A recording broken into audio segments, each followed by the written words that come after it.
আপনি আমাকে গ্রেফতার করতে এসেছেন? ইন্সপেক্টর সাহেব, আপনি আমাকে গ্রেফতার করতে এসেছেন? আমি জানি ইন্সপেক্টর সাহেব, আমি জানি আমার বিরুদ্ধে ওয়ারেন্ট বের হয়েছে। সরকার ঘোষণা করেছে এই রাজু মাস্তানকে আমাকে ধরে দিতে পারলে 50 লক্ষ টাকা পুরস্কার দিবে। হ্যাঁ ইন্সপেক্টর সাহেব, সরকার ঘোষণা করেছে যে আমাকে ধরে দিতে পারবে তাকে 50 লক্ষ টাকা পুরস্কার দিবে। ইন্সপেক্টর সাহেব, আপনি আপনার সরকারকে গিয়ে বলবেন 50 লক্ষ টাকা পুরস্কৃত করতে হবে না, আমি নিজেই থানায় চলে যাবো। ইন্সপেক্টর সাহেব, আমি নিজেই আইনের হাতে ধরা দিব। ইন্সপেক্টর সাহেব, আমি নিজেই চৌকশিকের মধ্যে চলে যাবো,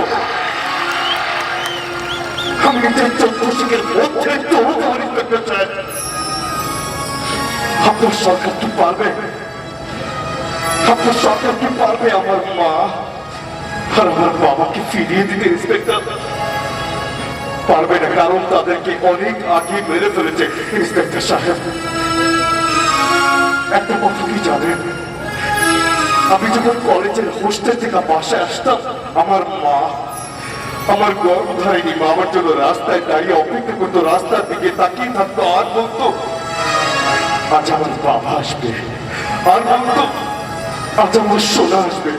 ইন্সপেক্টর সাহেব, আমি যখন আমার মায়ের সামনে আসতাম, আমার মা তার শাড়ির আঁচল দিয়ে আমার কপালের ঘাম মুছে দিয়ে আদর করে 2 গালে 2 চুমো দিয়ে বলতো, বাবা রাজু, তোর মুখটা কেমন শুকিয়ে গেছে রে বাবা, তুই ঠিক মতো খাওয়া দাওয়া করিস না।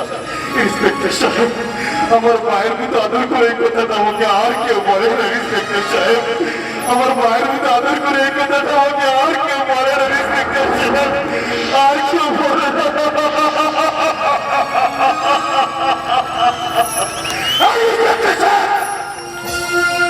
আমি খুব ভালো ছাত্র ছিলাম, হ্যাঁ, আমি ক্লাসের ফার্স্ট হতাম সব সময়।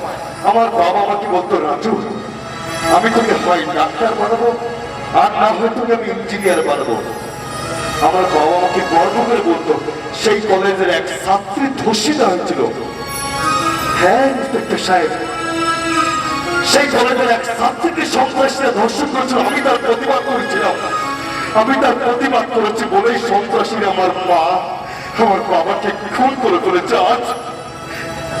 আজ আমি আমার মা বাবার হত্যার প্রতিশোধ দেওয়ার জন্য মাস্তানি করি, আমি রঙ্গজি করি। আমি তো আসলে মাস্তান করতে চাইনি। আরে ইন্সপেক্টর সাহেব, আমি তো রঙ্গজি করতে চাইনি।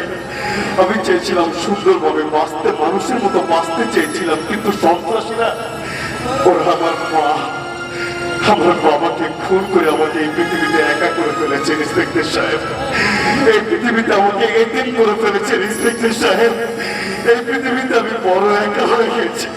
আমার মা নেই, আমার বাবা নেই। ইন্সপেক্টর সাহেব, এখন আমার মায়ের মতো আমাকে কেউ আদর করে আর ভাত খাওয়ায় না। ইন্সপেক্টর সাহেব, আর কেউ আমাকে আদর করে বলে বাবা সোনা বলে মুখে যায় না। ইন্সপেক্টর সাহেব, আর কেউ আদর করে না। ইন্সপেক্টর সাহেব, আর কেউ বাবা বলে না।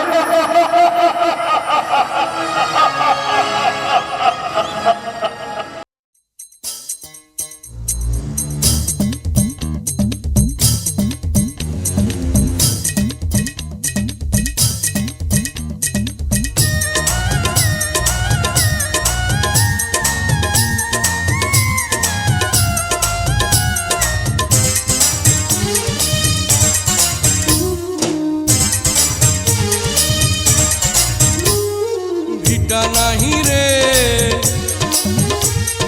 মাটি নাহি রে, ভাঙনে ভাঙা গেছে ঘর। আমার আপন বলতে আমি ছাড়া সবাই এখন পর। আমি জীবন্ত একটা লাশ, এটাই নতুন ইতিহাস। আমি জীবন্ত একটা লাশ, এটাই নতুন ইতিহাস।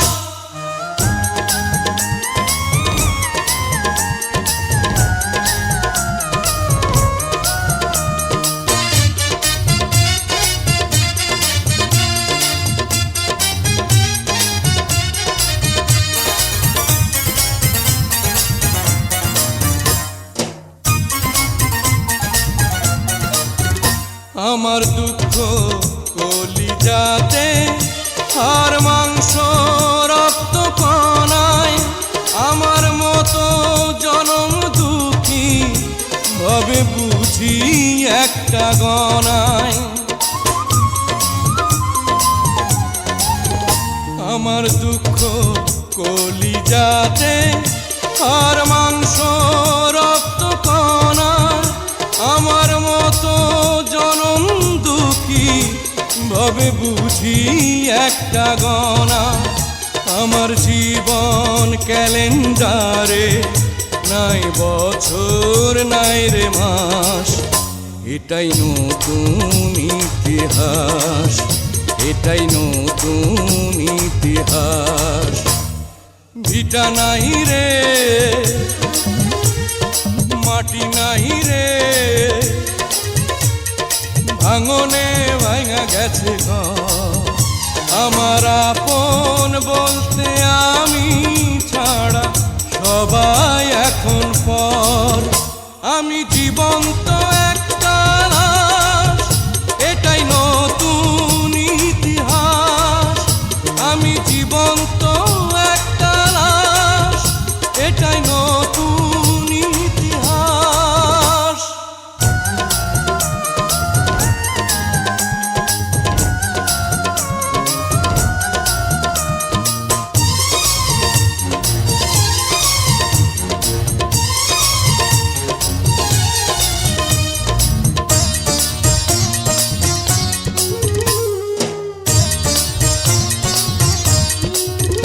মাগো তোরি গর্ভে আমার কেন করেছিলি ধারণ, আমি পাই না তোহায় খুঁজে এই বেঁচে থাকার কারণ।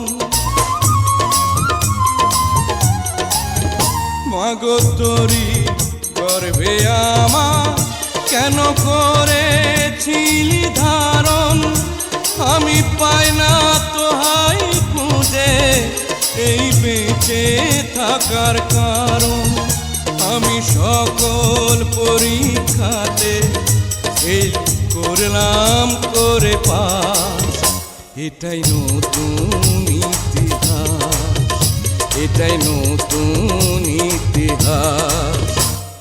ভিটা নাহি রে, মাটি নাহি রে,